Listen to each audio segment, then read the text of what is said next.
Hey everybody, welcome to Tribe Fest 2020 here at the WKYC on-site studios inside the Huntington Convention Center in downtown Cleveland. Jay Crawford joining me today. Hi Jay. Hello Betsy. This is my first year at Tribe Fest. What? Since I was a wee bit of a kid. Oh my goodness. I've been gone. Well, we have the first guy up who is, of course, awesome. Chris Antonetti. How are you today? I'm great. Yeah? It's awesome to be here. You've already been working the room a little bit, doing your thing. I've been around, yeah. What are people telling you? I think more than anything, and you can't help but feel it with all the people here and the excitement about the upcoming season, and I think everyone's ready to get going and get started. Go ahead, Jay. I'm sorry. I want to talk about Corey Kluber and his absence. Obviously, we know what his presence meant to the team, and I'm sure you've given a lot of thought to what his absence will mean to the team, both in makeup on the field and also chemistry in the clubhouse. Yes, absolutely. That was one of the difficult decisions that we had to make with Corey, but I think the thing that we feel, if we didn't feel great about the group of guys that we have, led by Carlos Carrasco, Shane Bieber, and Mike Clevenger, we wouldn't have been able to make a trade like that. But we feel that group of guys is ready to step in and absorb not only Corey's contributions on the field, but his incredible leadership off the field. Well, we definitely have a shift not only in the pitching staff, but also in the outfield. We've got some new guys coming in. How does that change the strategy for Tito and the guys in the clubhouse of how they're going to play in certain situations? We'll have to work through that, Betsy. I think one thing we know, we saw Oscar Mercado's emergence last year, and he's going to be out there and play regularly. Jordan Luplow, who did such a great job for us in a more of a part-time role last year, will play more. And then we have a group of guys that will come into spring training competing for spots and competing for at-bats. And we think that group has a chance to come together and be a really productive group, but exactly how we'll sort through that, we'll need spring training to figure out. One of the things that I thought of immediately when I saw Delino DeShields was coming over, if there's any manager in baseball that understands what speed can do, how it can change a game, a series, and ultimately a World Series, it's Tito. Yeah. And the first thing I thought of with Delino is, okay, I don't know how he'll fit in every day throughout the regular season. I'm sure he'll get his at-bats and he'll compete. Talk about how valuable it is to have a guy with that kind of speed and that kind of experience in a situation where moving a runner from first to second might mean the difference between winning a series and advancing or the season being over. And you touched on the exact reason why we acquired Delino, is that he complements a team really well and can impact the game in a variety of ways with his defense in the outfield, but probably most prominently with his speed on the bases. And this year we now have the benefit of the 26th spot on the roster, which gives us an additional position player to use just that way. So exactly how that will fit in, as you said, Tito's the master at placing guys in a position to be successful and having them impact the outcome of games, and we think Delino can be a big weapon for us. We're going to have to talk to Delino about how the wind rolls through Progressive right. Field. It's a little different here than in any other spot, exactly. for sure. So let's talk about some of the new rules that have come out from MLB. You touched on the 26-man roster now, so you have an extra spot. It changes later in the season, too. That's right. So how do you start setting guys up in the minors to look at those extra spots later in the season? So there's a few things we have to think about. One, as you mentioned, there's the extra spot from opening day through August 31st. And then in September, where in the past we could bring up to 40 players, we now are limited to 28. Right. So that will make September baseball look a lot more like the rest of the regular season than maybe it did in years past. But probably the other most meaningful rule change is the requirement that a pitcher that comes in faces 3 batters. This is big for Tito. Tito is not happy about this. I can only imagine. Be careful if you ask him about it. Chris, is that strictly pace of play based? I think it's pace of play based. There are two underlying themes, pace of play, but also there was pitchers have started to gain an advantage of over hitters over the course of the past few seasons. And so there was some thought if we could get left-handed pitchers to face right-handed batters more frequently. Game wants more offense. Yeah, increase offense. So I think those were the 2 drivers behind that decision, and we'll get a chance to see how it works. But I know Tito is in the process of adopting to the rule, and I'm really confident that he does, again, such a good job of figuring out how to use the players that are on the roster in the best way possible. he'll figure that out again this year. Well, we also have the guys coming out of the bullpen that can go more than just a couple pitches. That's right. He can bring them back another inning if he wants to. He kind of changed the rules a little bit on that, a couple of years ago. Absolutely, yeah. Tito is a pioneer in how Yeah. to use the bullpen and get the most out of those guys to help us win games, and he'll do that again this year. Okay. I've got a question for you that I'm sure you haven't heard this offseason. Is Frankie going to be the starting shortstop on March 26th? I know it's out of left field. Yeah, out of left field. I've never. Yeah, I think we've been really consistent with that. Our expectation all along is that Frankie would be our shortstop opening day. He's going to be our shortstop opening day, so it's really not that different. And I think to highlight why that happens, he's one of the best players in baseball. And over the course of the offseason, teams are actively engaged with other teams to try to figure out, hey, who can I acquire? I'd be more concerned if teams weren't calling us on some of those guys saying we'd want to acquire them. And the reality is we had discussions, or teams called on almost every player on our roster, a bunch of players in the minor leagues. Francisco gets maybe a little bit more attention because of the quality of player that he is and maybe the frequency of dialogue in which teams call. Sure. It's amazing when, a player comes in, and there's some players that, they just come in, they do their job. And then there's other players that it seems like they just dive into the community. Yeah. Carrasco comes to mind. Yes. Frankie is one of those guys, too. How important is it for the team to develop the players within the community? It's essential. I mean, ultimately, we're all contributors back to the community, and we're a community organization. That's what our role is. We're trying to make an impact in people's lives in northeastern Ohio and our fans throughout the course of the country. In order to do that, it's important to be connected with them. And I think our players embrace that responsibility and go above and beyond in trying to give back to the communities in which they work and play and live. And you highlighted a few guys, but it's really a theme and a thread that runs throughout our roster and throughout our organization.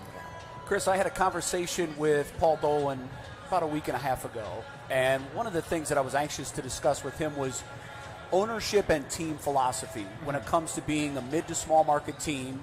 Certainly you're at a geographic and financial disadvantage. But one of the things that I don't think the average Indians fan realizes is the fact that since 2013, no team in the American League has won as many games as the Indians. And you guys have done it by spending $700 million less than the team that's won the second most games. Honestly, Chris, I'm a numbers guy and I love stats. I don't know that there's a stat that blows my mind more than that one. Paul was really tight to the vest on team philosophy. He said, I've picked good people and I let them do their job.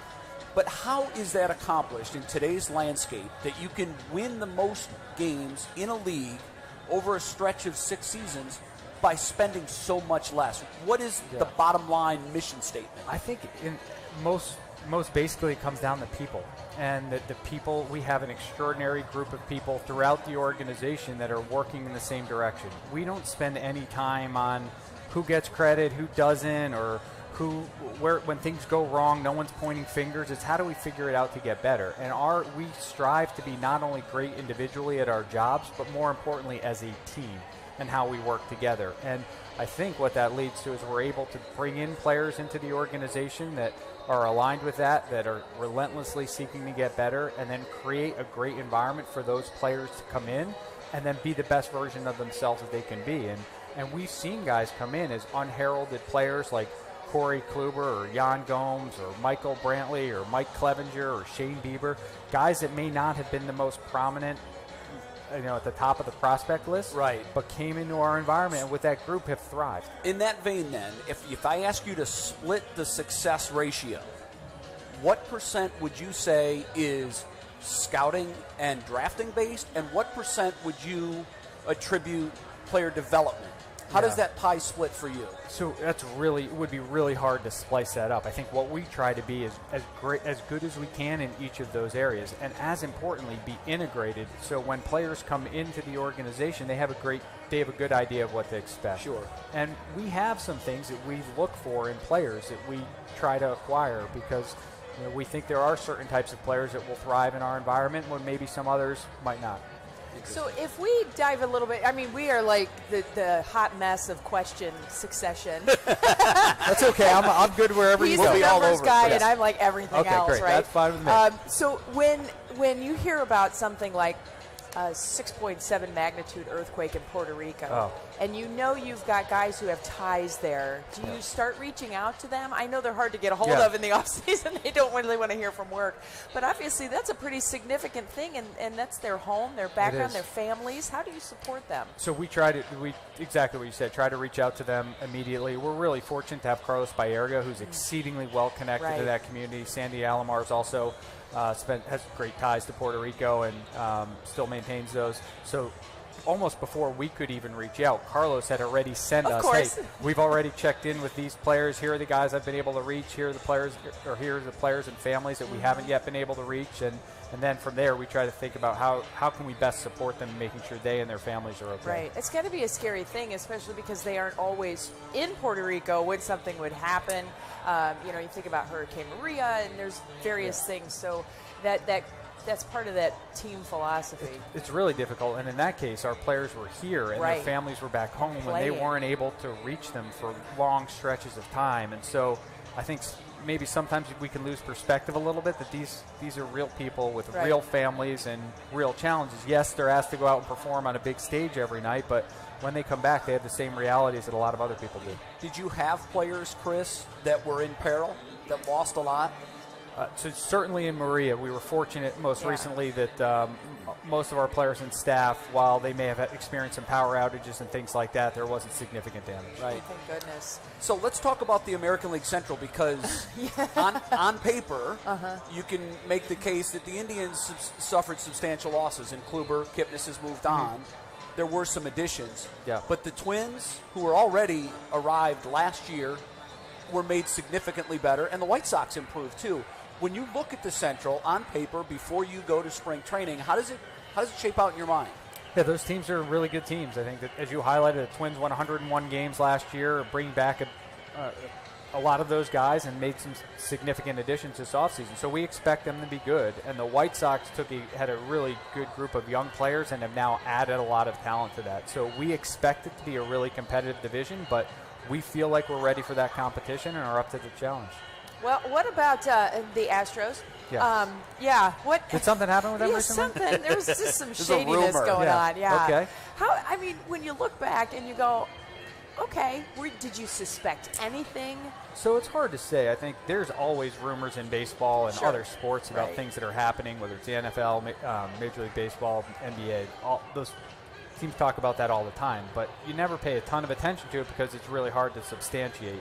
And so there were rumors about a lot of teams. The Astros were probably within that mix. But until you really hear something, you try not to pay too much attention to it, because our focus is whatever they're doing, let's try to make sure we have our house in order to go out and try to win games. Now, once you hear the results of an investigation, it's hard not to be frustrated as someone who competed against them and tried to play by the rules.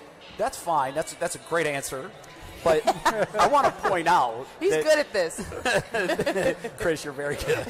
Thank you. So the Astros dink us in 17. They win the World Series. Comes out they were absolutely cheating. Cora takes that same system when he was the bench coach from Houston to Boston, and what do you know? The Red Sox win the World Series using a very similar system the next year. You can debate until the cows come home the impact that steroids have on the game. But this really, to me, is perfect proof that you can take a team that's already talented, and that can be the difference maker. And so I know baseball came down hard. The players weren't punished. The guys that were punished were management. In one case, Hinch loses his job, don't know if he'll work again, and he did what he could to try to stop it. Here's where I'm going with this. Why in 2020 don't we have a system where the pitching coach or the manager is on mic in the dugout and he relays the pitch that he wants the pitcher to throw to the pitcher and catcher and maybe the shortstop, because I understand the shortstop for positioning needs to know if it's off speed or fastball. Why don't we use something like that to just take out of the mix any opportunity teams would have to use other technology to steal signs? Yeah, so it's a great question. And it does, though, get to a broader question. Do we want, especially as information and analytics has improved, do we really want the pitching coach and manager to be calling every pitch? And if so, how long will that take to make that happen? The last thing any of us would want is for the game to end up being longer. Well, I would think it would be. I think it'd be quicker. It depends upon how it's implemented. So it could take. And the pitcher still has control. He wants to shake and wants to throw something else. He just shakes So out. if you go to a college baseball game where that's happening, where the coaches are, I think the SEC is using it, aren't they? Where they're calling on those games can sometimes be really long and cumbersome, and getting all of that group on the same page can actually add time. Maybe that's where you start to implement the pitch clock, timers, and you actually use it. Right, and I think that's a strategy that we can employ, is the pitch timer is something that can really expedite the pace of play without affecting the way the game is played. So that's something that seems to make a lot of sense. There are other mechanisms, Shay, that Major League Baseball has started to experiment with. Right. Communication that would allow immediate communication between the catcher, the pitcher, as well as all of the other fielders. And we started to preview some of that technology this past winter at the General Manager. That? I think at some point I do think we are moving towards that, because then that will take away a lot of the issues that come along with the sign I'd be all for it. Yeah. That'd be so interesting to I think see it's how fascinating. that would look. Well, and I love when newcomers go to a baseball game and they're not really familiar with the signage, and they look at the third base coach and they're like, What is he doing? and it's funny because some of these ideas come from outside baseball circles where they're like, you do know there's ways to communicate without. Right.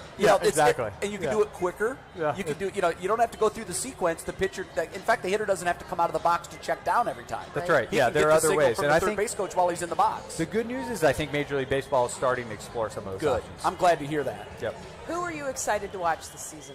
Oh, it'd be hard to pick just one guy. But if I had to choose one, Emmanuel Clase, the reliever we acquired from the Rangers, maybe because he just happens to have one of the most unique pitches in baseball. He throws 100 miles an hour, and it's not straight. Ooh. And so Try to hit that. Yeah. What someone was sharing a story when we faced him last year. One of our players came back to the dugout and said, "Hey, what do you got? What should I do?" And he just turned around and said, "Good luck." Yeah, So, and at that rate, yeah. the only hope you have to hit 100 is if you guess the location and it doesn't move. And it doesn't move, right? If So it's I'm excited. moving. So we're excited just to see how that will He play could out. be a game changer. And we think he's got a chance to really help us in the back end of the bullpen. Well, that's where I love to watch the Submariners. Yeah. Because I love watching Adam Simber balls because it's and so different. knuckleballers, different too. terrain. Exactly. Yeah, Where's it going to end up? Yeah. That's what makes the game so great. Is all different shapes and sizes, and you have one guy who's throwing 100, and another guy that's throwing 86 from a different slot, both of whom can be effective. Yeah. Very good. Great. Chris, goes without saying, we're behind you 100%, and so is everybody in this building. We Good are. luck to you and the tribe in 2020. We'll be watching very closely. And real Thank you quick, very you have a much. friend with you today. Yeah, Seamus. Come here, Seamus. Come on in. Come here. Come here, buddy. Come here. Come here. Who is this little man? This is my friend Seamus McCann. Come on in, Seamus. Come on in.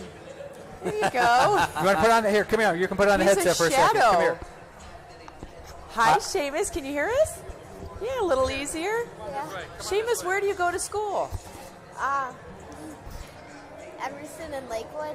Emerson and Lakewood. So how come you get to hang out with Chris Antonetti today? How come? Is he just because he's a nice guy, or Yeah. yeah? Who's your favorite player? Greg Allen. Oh, Really? he's fun, Okay, isn't very he? good. He's Yeah. very sparkly sometimes. You I like the his speed, don't you? personality. Yeah. Oh, very It good. is Do you good. play baseball? Yeah. What position? Second, shortstop, Attaboy. pitcher. You're an athlete. Well, utility player. Yeah. I mean, keep an eye on this guy, right? So do you get to travel to Arizona with Chris? I think you should ask him. Why not? Today's the day to do that. I was thinking more but next year. Okay, that's When cool. you're a little older, a little Yeah. more mature to handle the situation. That's cool. Well, have fun today, Seamus. High five, buddy. Go Tribe. Congratulations on your big gig. Have a great time. Chris, thanks again, Chris, man. thank you so much. Very good. Thanks.